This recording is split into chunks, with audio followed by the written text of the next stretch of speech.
Good morning, channel friends. As promised last week, today we will also show you No You Do Too, a wonderful tutorial on this new technique by Alessandra, which can actually have some similarities with what we saw last week, but is developed differently. Today there will be some colors, and what will you use as the predominant colors? So, let's say I will use a predominant color, which is London Fumé. So we will do something that at first will look black and white, also here recalling a bit the old postcards, but we will add some touches of Rococo, though used in a slightly different way, thus slightly overturning the guidelines you always provide, and then we will add some touches of color at the end, but we can't say everything now. The beautiful thing is that when all these paintings are together, both those by Alex and those by Alessandra, they will be truly amazing because it will be perfectly clear that there are two different hands and different techniques. So I am very curious to see what will happen. Today, moreover, I said, are you sure you really want to start with this Kyoto pagoda? I mean, it's not one of those monuments that's exactly easy to create, is it?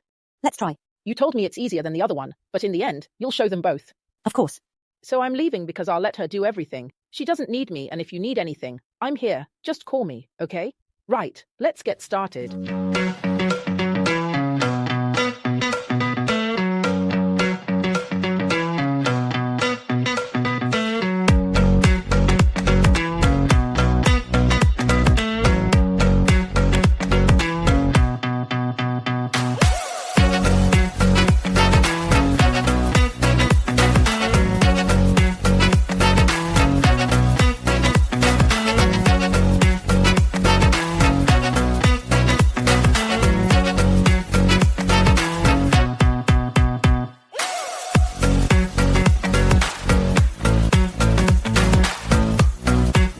Like last time, I have a light panel. I applied a coat of clear sand and then lightly sanded it. Unlike last week, however, we will transfer the drawing straight away. Last time, we first created the background and then traced the drawing. If you missed this video, go and watch it. You can find it on the channel, and it's last week's video. So we always transfer with graphite paper. I am going to place the paper on the panel. My drawing is already to size, so I very carefully place the paper and then I precisely place the drawing along the edges.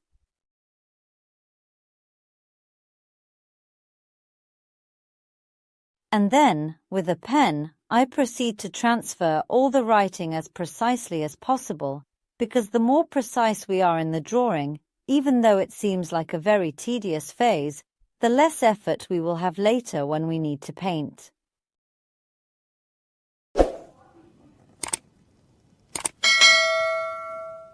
Once the writing is transferred, I move on to the pagoda. In this case, as last time, I won't transfer all the details, but only the main lines. In this way, I will have a reference for the size of the monument. I will deal with the background at a later stage. In this case, I don't want to reproduce all these clouds, so I don't need to trace anything, but I will draw all my main lines. To see if I've missed any bits, I occasionally lift my drawing without moving it, just lifting it from one side, like this, without shifting it. Be careful, otherwise it's difficult to reposition it. Okay. Now I continue and do the same for the entire monument. In this case, since the background matters little to me, I will not outline all the trees. I will just mark this, which is the line that separates the landscape from the background. So just like this, you see? A main line, nothing more. Now I will finish transferring the entire pagoda and then lift the sheet.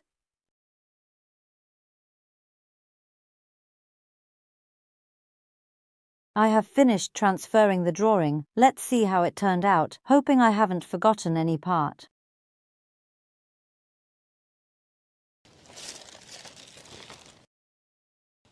Okay, everything is there. Now I can start with the background. So for me, the background is everything above the vegetation, including the upper part where the writing is. I am going to use the Rococo. We know that, as a guideline, since it is already liquid, Rococo is a metallic that should not be diluted. However, in this case, I want to give a somewhat unique effect, so if Elisa hears me, she won't be too happy, but we're going to slightly disrupt the common usage. So here I've already diluted it with water by at least 50%, so it's already a very diluted color. You can see that it drips quite a lot. I always make sure to mix it well because, having a lot of pigment inside, it tends to settle at the bottom, and I keep a small bowl of water nearby. Now I am going to apply the Rococo with a flat, wide brush like this one, covering the writing as well. I know that if I don't press too hard, I won't remove the graphite underneath. However, I try to stay on the edges because I don't want to go on the monument. So I take the color and, in a very messy way, apply it here and there. Then, since it is still intense despite being diluted, I take some water and move it a little more, like this. You can see that the writing doesn't come off, it remains clearly visible. And I will obviously, of course, take care to outline the pagoda. If a few drops go on top, it's not a problem, but I try to be as precise as possible in this step. And I stop here where the vegetation begins. Same thing here. I outline and proceed with this work. With water, it is manageable, in the sense that it takes a little while to dry, so it gives me time to shape it. Now I'll give it some time to settle a bit at the bottom, so we're talking about 5 minutes, and then I'll dry it with the hairdryer trying to move this water a little more. So let's give it a moment and then we'll take the hairdryer. I try to move the water a little with the hairdryer, obviously going towards the outside because I must not dirty this part, which is the background. So, I slowly move the water until my entire background is dry.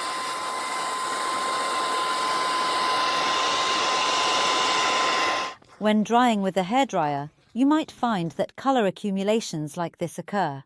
If you like them, you can leave them, otherwise, personally, I don't like them much, so I simply use my fingers to dab a bit like this. This creates a different texture, but it's still very light because we are talking about a very diluted metallic color. And I will also dry this.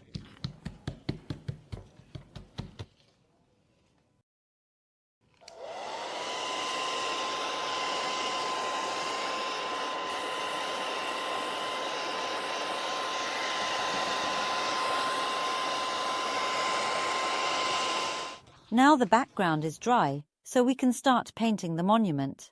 We will do something that seems a bit strange, but is actually very simple. We start from a colored image. We need to imagine it in black and white. So all the parts that are light here obviously remain light. All the parts that are colored here will be our dark color.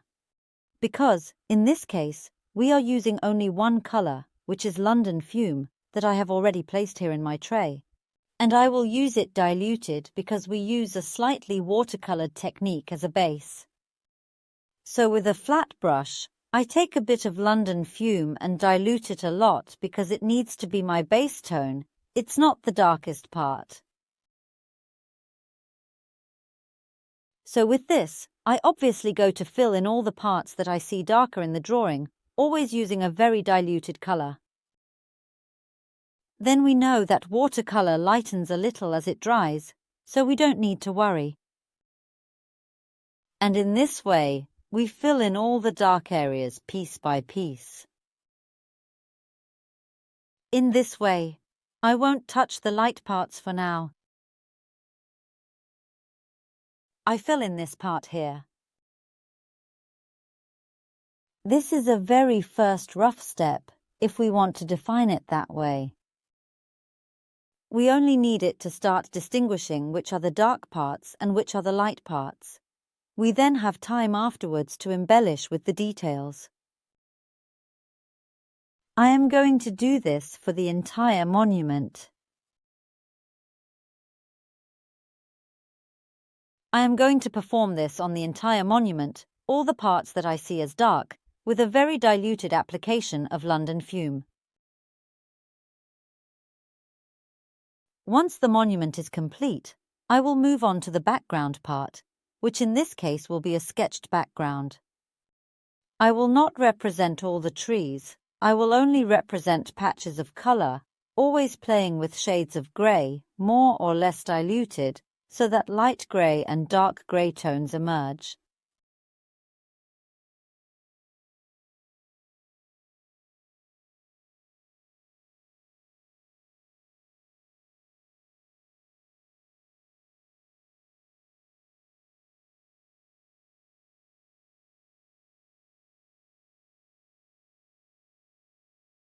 When the first layer is completely dry, we can move on to the second, which is nothing more than using the same color as before, just a little less diluted. In this way, I intensify all the areas in deeper shadow, always referring to my reference drawing. So it's as if I'm adding a second shadow over the first one I had already done. I always leave the highlighted parts for later, as my clear sand background will actually correspond to my light, so where I don't fill in with color will be the brightest part. I'm going to do this. And in this way, gradually, the drawing emerges, because by intensifying the shadows, naturally, the highlights are also accentuated. So I proceed to do this, but I also do it across the entire roof area. As you can see, the background, including all the bushes and the city, has remained in the background because I wanted to simply hint at it. And I won't do much there, but I do need to add more details to the pagoda instead. So by doing this, using the same color but less diluted, I am going to bring back the lines to provide some meaning and articulate them a bit more.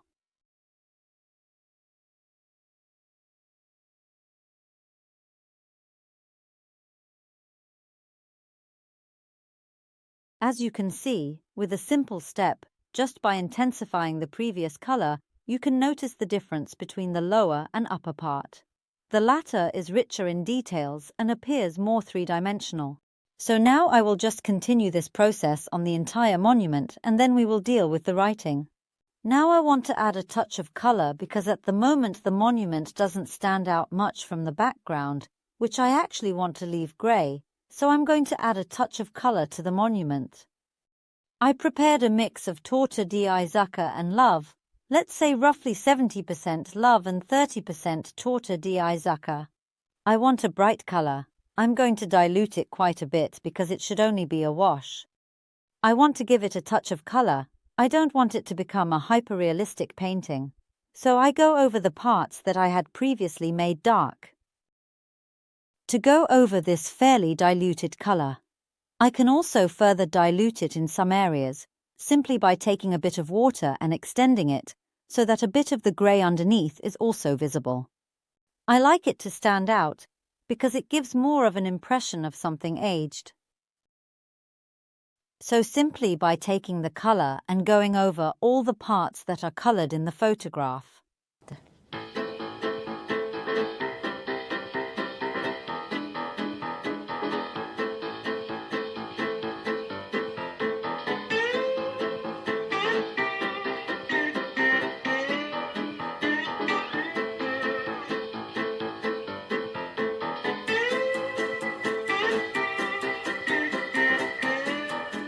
I am now going to fill in the writing.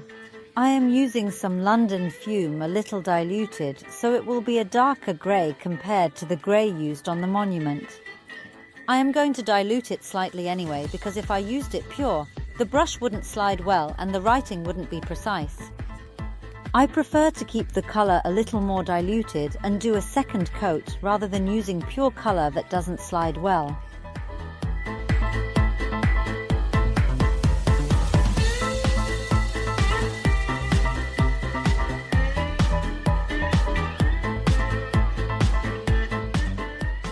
I want to add a final touch of colour. I have mixed Monsieur, Profumo de Orient and a drop of clear sand. I added quite a bit of water and obtained a very diluted acid green. With this, I will just hint at the bushes in the lower part and a little in the background. In this way, I will define the monument even better without actually touching it, because I remove some of the grey around it. Just like that, without covering the grey underneath. Exactly like that, in a very delicate way. Just a hint. The painting is finished. We can go ahead and protect it.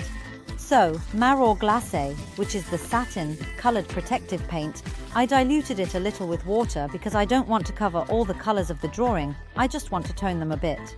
So I stir it well. And I'm going to spread it. You can see that there are all the colors underneath. They are visible.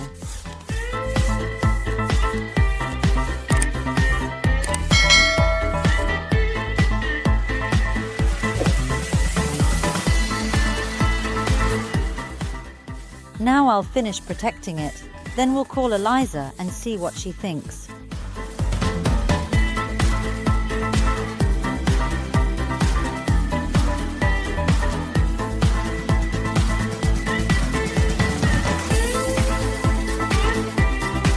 Have you finished? Cross. Listen, which monuments did you prefer to get your hands on? The ones from last week or the ones from this week? Both. They are different works, so they each have their own peculiarities. But do you have a favorite one? Everyone can have a favorite in life. Yes and no. She doesn't break down. I have one, but I can't say it. Anyway, today she showed the representation of the Kyoto Pagoda. She obviously used colors inspired by the reality of this monument, even though she reinterpreted it, and she also made Giotto's bell tower. They are very beautiful, and I really like how they were made because she used the magic paint colors, watercoloring them with a new technique that is absolutely not the same as last week's, where she used more sepia tones, if I may say so, right? I like them a lot, and they go really well with the others. We will have to decide, when we arrange the paintings in the hospital, how to place them, whether to have one section entirely yours and one entirely Alex's, or to mix them. Because it might also be beautiful the fact that they are so different, all close together, one room after another.